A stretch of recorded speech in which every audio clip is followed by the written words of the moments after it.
जोरदार वाहणाऱ्या वाऱ्यामुळे रस्त्याच्या आजूबाजूला असलेली झाडे झुडपे वेडेवाकडे हालत होती. पानांची सळसळ दूरपर्यंत ऐकू येत होती. सर्व बाजूंनी गर्द घनघोर अंधार पसरला होता. तो अंधार क्षणाक्षणाला चहूबाजूंनी गिळंकृत करायला पुढे पुढे येत होता. वर आकाशात चंद्राची कोर ढगाआड लपली होती. त्यामुळे रस्त्यावर पडणारा चंद्राचा शीतल अंधुक प्रकाश नाहीसा झाला होता. गाडीवरून घराकडे जाणाऱ्या आशादेवीला त्या छोट्या अंधुक प्रकाशाची जी साथ असल्यासारखी वाटत होती ती या भयान अंधारात नष्ट झाली होती. तिची गाडी आता स्मशानभूमीच्या थोडी पुढे आली होती. तो पुढे चालणारा व्यक्ती अचानक कुठे गायब झाला. मी ज्या बाजूने गाडी पुढे नेण्याचा प्रयत्न करत होते तो मुद्दामहून त्याच बाजूने माझ्या समोर कसे काय येत होता. बरे झाले इथे कुठे दिसत नाही. पण तो कोण होता? आशा देवीच्या अंगावरून सरसरून काटा गेला. आशा, अगं तुला ओळखू येत नाही का मी कोण आहे ते? नीट बघ मला, नीट बघ, डोळे उघड. एवढ्या लवकर कसे काय विसरलीस मला? आकाशातून वीज कडाडत कोसळावी तसा घनगर्जना करत एक मोठा आवाज आशा देवीच्या हृदयाला चिरत गेला होता. कोण बोलले आहे आता? कोण? आणि आवाज कुठून आला होता? आवाज कुठेतरी पूर्वी ऐकला आहे का मी? त्या डावीकडच्या झुडपातून येत आहे का आवाज? आशा देवीचे राहिले साहिले अवसान गळून पडले. आशा देवी प्रचंड घाबरली होती. तिच्या हृदयाची धडधड वाढली होती. जेवढे वेगाने तिला तिची गाडी चालवता येईल तेवढे वेगाने ती चालवू लागली. वाहणाऱ्या वाऱ्याने आणखी जादाचा वेग पकडला होता. तिची गाडी वेगानं पुढे जात होती. तेवढ्यात तिला रस्त्याच्या डाव्या बाजूला असलेले प्रचंड महाकाय वडाचे झाड दिसत होते. गोलाकार घुमत असलेल्या त्या झाडाच्या फांद्या रस्त्याच्या मध्यापर्यंत आल्या होत्या. रस्त्याच्या वर त्या फांद्यांना असणाऱ्या पारंब्या लोंबकाळत होत्या. ते भले मोठे झाड पाहून आशा देवीला आणखी एक भयान धक्का बसला होता. कारण तिच्या रोजच्या वापरासाठी असणाऱ्या या रस्त्यावर वडाचे झाड यापूर्वी तिने कधी पाहिलेच नव्हते. त्या वडाच्या झाडाला पाहून ती आश्चर्याचा धक्का सहन करते न करते तेवढ्यात तिला एका पारंबीला लटकणारे काहीतरी दिसत होते. गाडीच्या हेडलाईटच्या उजेडात तिला रस्त्याच्या मधोमध असणाऱ्या पारंबीला एक व्यक्ती लटकत असल्याचं दिसत होते. एका पुरुषाचा तो मृतदेह होता. गळ्याभोवती पारंबीचा फास आवळला गेला होता. त्याचे पारंबीला लटकणारे शरीर हळूहळू गिरक्या घेत होते. आशा देवीने ते दृश्य पाहिल्यावर तिच्या जीवाचा थरकाप उडाला. तिच्या घशाला कोरड पडली होती. तिचे हातपाय थरथर कापू लागले होते. तो मृतदेह रात्रीच्या अंधारात गाडीच्या हेडलाईट मध्ये भयानक दिसत होता. गिरक्या घेणाऱ्या त्या कलेवराचे तोंड हळूच आशाच्या समोर आले. त्या मृतदेहाच्या डोक्याला जखमा झाल्या होत्या. रक्त सगळ्या कपाळावर, डोळ्यावर, गालावर पसरले होते. ते रक्त साकाळून गेले होते. जीभ बाहेर पडली होती. डोळे मिटलेले होते. आशा देवी त्या मृतदेहाला निरखून पाहत होती. तिला तो चेहरा ओळखीचा वाटत होता. पण कोण आहे, कुठे बघितले आहे याचा अंदाज लागत नव्हता. तेवढ्यात अचानक त्या व्यक्तीचे बंद असलेले डोळे खाडकन उघडले गेले आणि तिच्यावर रोखले गेले. आशा देवी ते दृश्य पाहून मोठ्याने चिरकली आणि ती तिथून वेगानं गाडी स्टार्ट करून निघून जाऊ लागली. थरथरत्या हातांनी गाडी चालवत ती पुढे जाऊ लागली. पण तिच्या गाडीच्या समोरच तो वर लटकणारा मृतदेह धाडकन खाली कोसळला. उताना पडलेला तो मृतदेह हळूच समोर थरथर कापणाऱ्या आशा देवीकडे पाहू लागला. त्या मृतदेहाच्या डोळ्यात कसलेच प्राण नव्हते. पण ते डोळे आपल्याकडेच रोखून पाहत आहेत याची आशा देवीला खात्री होती. आशा देवी मोठ्याने रडू लागली. यावेळी तिची बंद पडलेली गाडी तिला चालू होत नव्हती. घाबरलेल्या अवस्थेत ती देवाची करुणा भाकत होती. आणि अचानक तो समोर उताना पडलेला मृतदेह खाडकन जागेवर उठून उभा राहिला. त्याच्या उठून उभा राहण्याने आशा देवी जवळजवळ मागेच कोलमडली होती.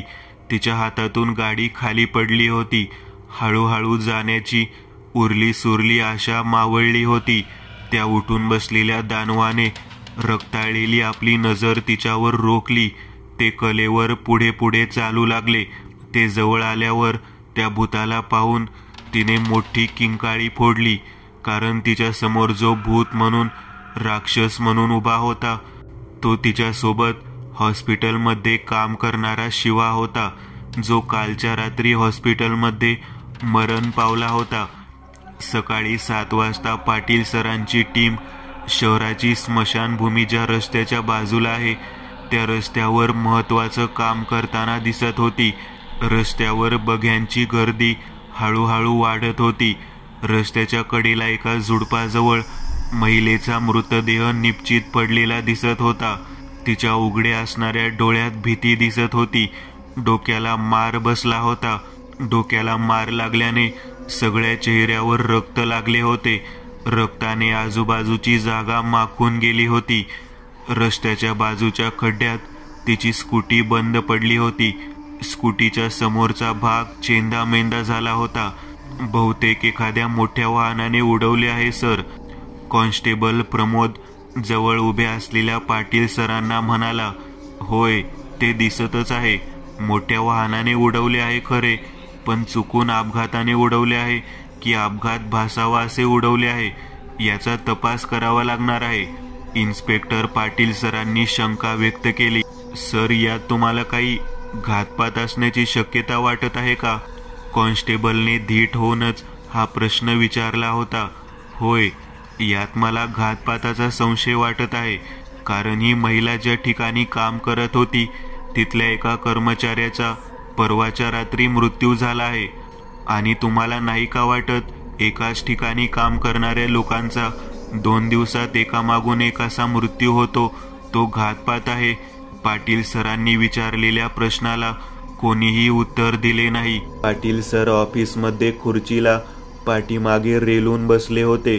हात डोक्याच्या मागे एकमेकात गुंफून, मान वर छताकडे करून ते घर घर करणाऱ्या फॅनकडे पाहत होते.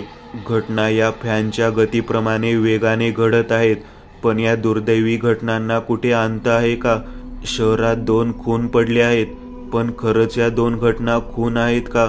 एक जण अटॅकने मरण पावला होता आणि दुसऱ्या व्यक्तीचा अपघाती मृत्यू झाला होता. एकाच ठिकाणी काम करणारे लोक 1 दिवसाच्या फरकाने मरण पावले. हा निव्वळ योगायोग होता का? पाटील सर विचारांच्या तंद्रीत खुर्चीवरून उठून एरझाऱ्या घालू लागले. जेव्हा जेव्हा ते अस्वस्थ असायचे तेव्हा ऑफिसात असेच एरझाऱ्या घालायचे. तेवढ्यात ऑफिसात एका इसमाने प्रवेश केला. त्या इसमाच्या अचानक प्रवेशाने पाटील सरांच्या विचारांची मालिका खंडित झाली. त्या तरुणाने अंगावर बदामी रंगाचा चेक्स ॲपल कट शर्ट घातला होता आणि ब्ल्यू नेव्ही कलरची जीन्स पॅन्ट घातली होती. त्याच्या डोळ्यांना काळ्या रंगाचा फास्ट ट्रॅकचा गॉगल लावला होता. हातातील घड्याळही तसेच महागडे दिसत होते. त्या तरुणाचे अचानक ऑफिसात थेटपणे न विचारता आत येणे पाटील सरांना अजिबात आवडले नाही. सर, तुम्ही मला बोलावले होते? समोरची तरुण व्यक्ती घाई गडबडीत प्रश्नार्थक मुद्रेने विचारत पुढे आली. बसा इथे खुर्चीवर. पाटील सरांनी त्या व्यक्तीला बसायला सांगितले. मिस्टर दामोदर नाव तुमचे, बरोबर का? पाटील सर समोर बसलेल्या व्यक्तीला निहाळत होते. हो, पण सर मला का बोलावले? अचानक? तुम्हाला बोलवायचे कारण तुम्हाला लवकरच समजेल, पण मी जे प्रश्न विचारत आहे त्याची खरे आणि प्रामाणिक उत्तरे द्या. पाटील सर खुर्चीत पुढे होऊन म्हणाले. तुम्ही विचारा सर. दामोदर सहजपणे बोलून गेला. मिस्टर दामोदर, तुम्हाला नाही का वाटत गेली 4 दिवस झाले अदृश्य झालेल्या तुमच्या मिसेसची तुम्ही कंप्लेन नोंदवली पाहिजे आणि तुम्ही कंप्लेन लवकर नोंदवली नाही, त्याबाबत मी तुम्हाला अटक करू शकतो. पाटील सर समोर बसलेल्या दामोदरला सरळ सरळ दम देत होते. होय सर, आणि तुम्हाला जे योग्य वाटतं ते करा इन्स्पेक्टर. दामोदर बिनधास्तपणे म्हणाला. आम्ही तिचा शोध घेऊन थकलो आता. तुम्ही FIR नोंदवा. कारण हे प्रकरण आता आमच्या हाताबाहेर गेले आहे. खिन्न मनाने दामोदर पुढे म्हणाला. आणि आज मी FIR नोंदवण्यासाठी तुमच्याकडे येणारच होतो. दामोदरच्या बोलण्यात दुःख जाणवत होते. परवा तुमच्या बायकोचा भाऊ आला होता मिसिंगची कंप्लेंट नोंद करायला, पण तो तुम्हाला घाबरत होता. पाटील सर दामोदरच्या डोळ्यात खोलात पाहत म्हणाले.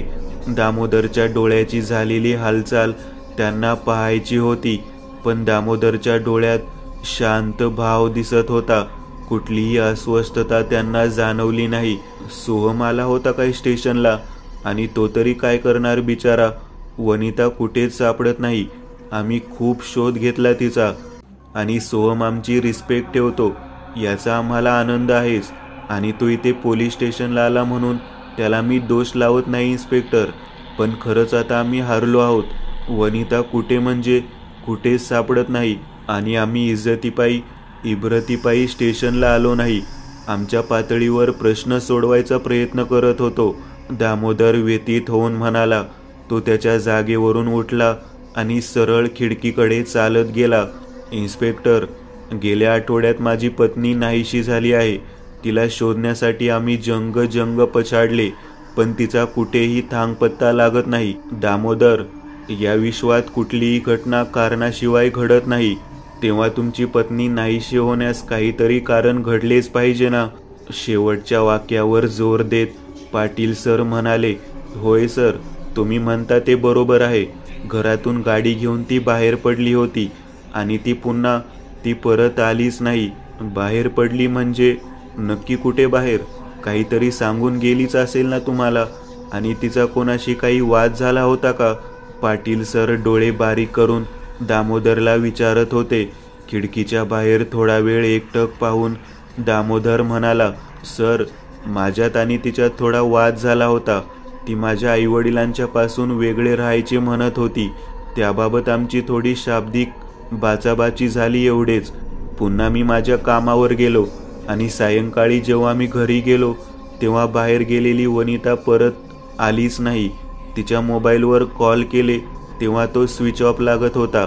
तुमची मिसेस काही नोकरी वगैरे करत होत्या का? होय, ती जॉब करत होती, पण लग्न होण्यापूर्वी आम्ही एकाच कंपनीमध्ये काम करत होतो.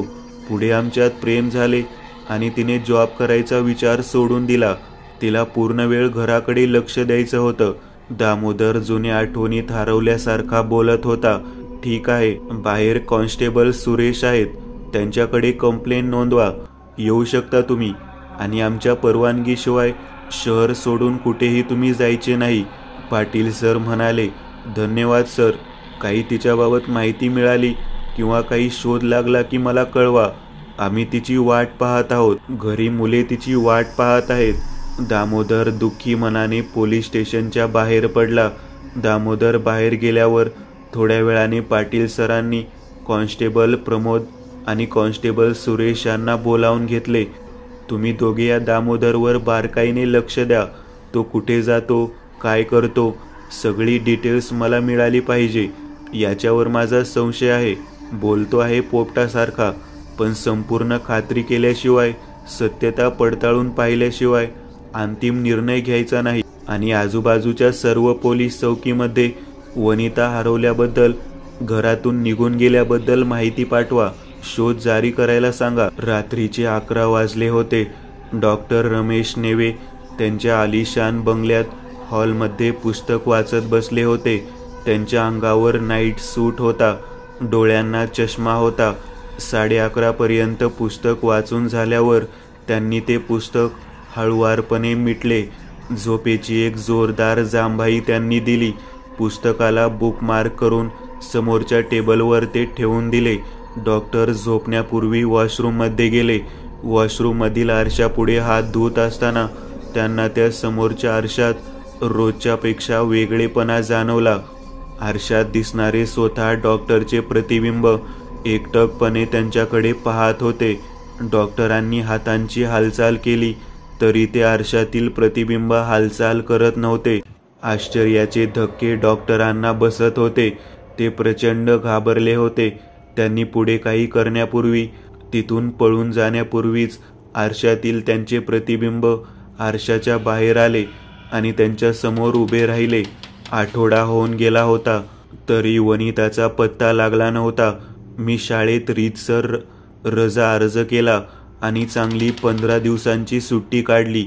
मुख्याध्यापकांनी रजा द्यायला बरीच टाळाटाळ केली, पण त्यांना खरे कारण सांगितल्यावर, माझी अडचण सांगितल्यावर त्यांनी लगेच रजा अर्ज मंजूर केला. मी ठरवले होते, आता कोणाच्याही विश्वासावर आपण राहायचे नाही. आपल्या बहिणीचा शोध स्वतः आपण घ्यायचा. वनिताच्या नवऱ्याने किंवा पोलिसांनी आणखी तिचा कसा काही शोध घेतला नाही यावर विचार करत बसायचे नाही, तर स्वतः आता शोध मोहिमेत उतरायचे. पण कुठे आणि कशी सुरुवात करायची? दाजी म्हणत होते की वनिता रागात घराच्या बाहेर गेली. हो, गेली आहे, पण कुठे गेली आहे त्याचा तपास तर करावा लागेल. पोलिसांनी दाजीला बोलावून घेतले होते म्हणे स्टेशनला. FIR नोंदवला वनिताच्या मिसिंगचा. पोलीस पण यात लक्ष घालतील आता. आज सुरुवातीला स्टेशनमध्ये पाटील सरांची भेट घेतली पाहिजे आणि नवीन काही माहिती हाती लागते का त्याबाबत चाचपणी केली पाहिजे. पाटील सरांची भेट घ्यायला मी त्यांच्या ऑफिसात गेलो होतो. सकाळची 10ची वेळ. सगळ्या शासकीय ऑफिसातील अगदी धावपळीची वेळ. वेळ धावपळीची असताना देखील सगळे स्टेशन कसे स्मशानभूमीसारखे शांत वाटत होते. काय झाले होते? जो तो कर्मचारी आपापली कामे माना खाली घालून करत होते. पाटील सर कुठे आहेत? ते त्यांच्या ऑफिसमध्ये असतील का? पण इथे एवढी शांतता का आहे? मी पाटील सरांच्या ऑफिसचा दरवाजा वाजवला. त्यांनी कम इन म्हणाले, जे मला थोड्या रुष्ट भाषेत बोलल्यासारखे वाटले. ते एका फाईलमध्ये डोके खुपसून होते. मी त्यांच्या समोर जाऊन उभा राहिलो. पाटील सरांनी मला थोड्या वेळाने बसा म्हणून खुणावले. मी खुर्चीत बसलो. बोला, काय म्हणता मग? आज शाळेला गेले नाहीत का? रजा काढली का? पाटील सरांनी भुवया उंचावत विचारले. होय सर, चांगली 15 दिवसांची रजा काढली आहे. चेहऱ्यावर उसने हसू आणत उत्तर दिले. बरं, खूप दिवसांची काढली रजा? पाटील सर आश्चर्य व्यक्त करत म्हणाले. होय सर, माझ्या बहिणीच्या तपासात मी पण आता तुमच्या सोबत असणार आहे. विनंती एकच आहे, मला नाकारू नका. आणि त्यासाठी जास्त दिवसांची रजा मी घेतली आहे. बोलताना माझ्या डोळ्यात पाणी आले होते. खूप प्रेम करता तुम्ही तुमच्या बहिणीवर.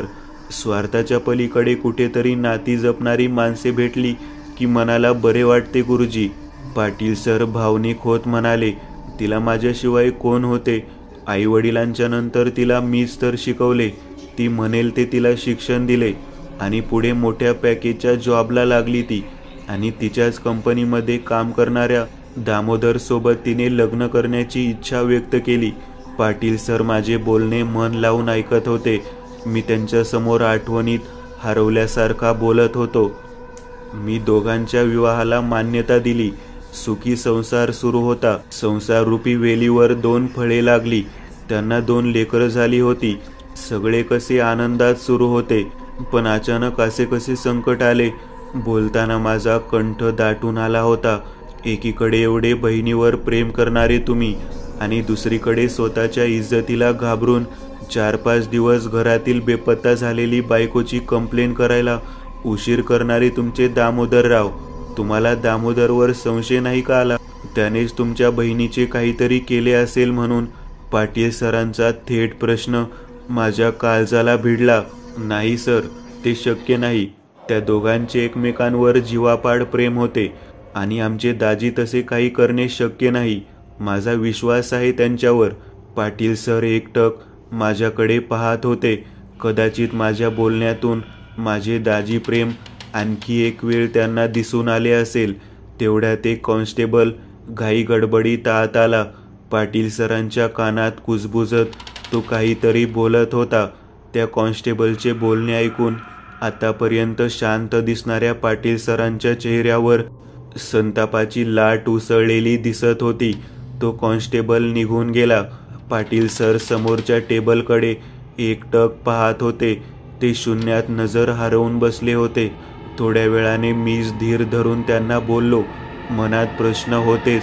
अचानक मी बोलण्याने रागावतील का? मला इथून हाकलून बाहेर लावतील का? पण शांत राहण्यापेक्षा तिथं बोलणे गरजेचे होते. सर काय झाले? माझ्या शब्दात काळजी होती. काय होणार आहे? शहरात आणखी एक मृत्यू झाला आहे. पाटील सर खुर्चीतून उठले आणि मी खुर्चीत बसलो होतो. त्या खुर्चीच्या मागच्या मोकळ्या जागेत ते इरझाऱ्या घालू लागले. मी उठून उभा राहिलो आणि आश्चर्याने त्यांच्याकडे पाहत त्यांना विचारले, कोणाचा? डॉक्टर रमेश नेवे सरांचा. ते कसे काय? डॉक्टरांचे नाव यापूर्वी मी कुठेतरी ऐकल्यासारखे मला वाटले. फरशीवर पसरलेल्या पाण्यावरून त्यांचा पाय घसरला आणि पुढच्या बाथटबमध्ये पडून मृत्यू झाला त्यांचा. मोठा सुस्कारा सोडत पाटील सर पुढे म्हणाले, नक्की काय होत आहे ते कळत नाहीये. एक दिवसाच्या फरकाने 3 मृत्यू झाले आहेत आणि ते तिन्ही मृत्यू एकाच ठिकाणी काम करणाऱ्या लोकांचे झाले आहेत. पाटील सरांची भेट घेऊन मी स्टेशनच्या बाहेर पडलो होतो. पुढे नक्की कुठे जायचे ते ठरवले नसल्याने मला विचार करायला थोडा वेळ हवा होता आणि त्यासाठी पोलीस स्टेशनच्या बाहेर स्टेशनच्या विरुद्ध बाजूला असणाऱ्या एका छोट्या हॉटेलात मी चहा पिण्यासाठी बसलो होतो. समोर पोलीस स्टेशनची बैठी इमारत उभी होती. इमारतीचा रंग थोडा उडाला होता. दुपारच्या उन्हाने कदाचित मला इमारतीच्या रंगामध्ये भकासपणा जाणवत असेल किंवा माझ्या मनात सुरू असणारे नकारार्थी उदास विचारांचे प्रतिबिंब तसे माझ्या मनाच्या पटलावर उमटत असेल. मला सगळं काही भकास वाटत होतं. पोलीस स्टेशनमध्ये असलेल्या प्रत्येक कर्मचाऱ्याची धावपळ वाढली होती. शहरात जे काही अपघात घडले त्या अपघातात 3 जण मृत्युमुखी पडले होते. तिघांच्या अपघाताने एकामागोमाग मृत्यू घडणे हा निव्वळ एक योगायोग म्हणायचं का? इन्स्पेक्टर पाटील सरांना मात्र ह्या सर्व हत्या वाटत होत्या. त्यांच्या बोलण्यातून तसे जाणवत होते. सुरुवातीला हॉस्पिटलमधील कर्मचारी पायऱ्यांवरून घसरून खाली पडल्याने त्यांचा मृत्यू झाला. दुसरा मृत्यू मोठ्या वाहनाच्या धडकेत झाला आणि तिसरा बाथटबमध्ये पडून मृत्यू झाला आणि तिघेही एकाच ठिकाणी काम करणारे आणि शेवटी मरण पावलेले तर स्वतः हॉस्पिटलचे मालक होते. शहरातील प्रसिद्ध डॉक्टर होते ते. काय घडत आहे शहरात? कोणाचा तरी मृत्यू होणे ही तर आजकाल सामान्य बाब झाली आहे. जसे ते तिघेजण मरण पावले तसेच वनिताही मरण पावली असेल का एखाद्या अपघातात? वनिताच्या अपघाताच्या विचाराने माझ्या अंगावरून सरसरून काटा गेला. वेटरने आणून दिलेल्या वाफाळणाऱ्या चहाचा कप मी हातात घेतला आणि चहाचे घुटके घेत पुन्हा विचारांच्या समुद्रात हरवून गेलो. नाही, तसे होऊच शकत नाही. वनिता मरण पावली असती किंवा तिचा अपघात घडला असता तर आतापर्यंत मला कळले असते. तसे वाईट विचार मनात आणू नकोस, मी स्वतःला बजावत होतो. पाटील सर, तर झालेले 3 मृत्यू अपघाती आहेत की त्यांच्या ठरवून हत्या करण्यात आल्या याचा शोध घेत आहेत आणि सगळे पोलीस कर्मचारी त्याच शोधात आहेत. मग वनिताचा शोध कोण घेणार? नुसता FIR नोंदवून काय उपयोग? पोलिसांना वनिताला शोधायला वेळ आहे का? पोलिसांना वनिताला शोधायला वेळ मिळेल तेव्हा मिळेल. आता आपणच स्वतः तिला शोधायला सुरुवात करायची. माझ्या मनात ठाम निर्धार झाला होता आणि मनाला थोडे हलके वाटत होते. मी चहाचे पैसे देऊन हॉटेलच्या बाहेर पडलो आणि माझ्या 2 व्हीलर गाडीकडे निघालो होतो. चालत असताना पुन्हा माझ्या विचारांचा ताबा मनाने घेतला. सुरुवात तर वनिताच्या घरातून करावी लागेल, कारण तिथूनच ती भांडणे करून वाद घालून निघून गेली होती ना. पण तिच्या घरच्यांना मी तिथं आल्यावर काय वाटेल, म्हणजे त्यांची काय प्रतिक्रिया असेल? मी तिथं घरात आलेले त्यांना आवडेल का? पण इथे प्रश्न आवडीनिवडीचा नाही. आठवडा होऊन गेला तरी वनिता घरी आली नाही. तिचा भाऊ म्हणून मला आता तरी तिचा शोध घ्यायला हवा होता. तिच्या घरी गेलो तर इतर कोणाला नाही, पण तिच्या लेकरांना तरी चांगले वाटेल. आणि दाजी तरी मला काय म्हणणार आहेत? कोणाला काय वाटायचे आहे ते वाटू जा. आणखी वनिता परत कशी आली नाही हे विचारायचा मला हक्कच आहे ना. इन्स्पेक्टर पाटील सर मला म्हणत होते, तुमचा तिच्या घरच्यांवर एवढा कसा विश्वास? मी काय सांगू त्यांना? ते सर्वच जण चांगले आहेत, त्यामुळे मनात तसे कधी आलेच नाही. पण पाटील सर पुढे म्हणाले होते की मिसिंगची कंप्लेंट द्यायला एवढा उशीर का केला त्यांनी? माझ्या मनातही हा विचार चमकून गेला होता.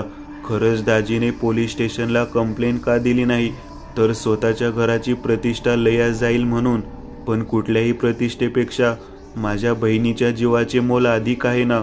वनिताच्या शोधाचा मुद्दामून तिच्या घरच्यांकडून शोध घेतला जात नाही का? आणि म्हणूनच तिच्या नवऱ्याने पोलीस स्टेशनमध्ये कंप्लेंट द्यायला उशीर केला असेल का? माझ्या मनात निर्माण होणारे प्रश्न भलत्या आणि वेगळ्याच विचारांकडे मला घेऊन जात होते. पण तिच्या घरचे तिला नुकसान व्हावे, तिने रागात घर सोडून जावे असे का वागतील? तिच्या नवऱ्याने मला कित्येक वेळा आर्थिक मदत केली आहे. माझी विस्कटलेली संसाराची घडी त्यांनीच तर बसवून दिली आहे. माझे विचारचक्र थांबता थांबत नव्हते. कोण चांगले होते आणि कोण वाईट, कोण गुन्हेगार होते आणि कोण निर्दोष, काहीच कळत नव्हते. मनाचा हिय्या करून मी माझी टू व्हीलर घेऊन माझ्या बहिणीच्या घराकडे निघालो. थोड्या वेळात मी तिच्या घरी पोहोचलो. घराच्या मुख्य दरवाजातून आत शिरल्यावर हॉलमध्ये पोहोचलो होतो. घरात स्मशान शांतता होती. घरात कोणीही सजीव राहत नाही असे वाटत होते. कुठे गेले सगळे? मी आजूबाजूला पाहू लागलो. वनिता घरात नसल्याने घरातील इतर सदस्य दुःखात त्यांचा रोजचा व्यवहार करत असतील. आणि लेकरं कुठे आहेत? माझ्या मनात त्यांचा विचार येताच मन गलबलून गेले. तेवढ्यात वाचवा वाचवा, एका स्त्रीची मनाला हादरवून टाकणारी किंकाळी वरच्या मजल्यावरून ऐकू आली. मी जिन्याकडे जोरात धावलो.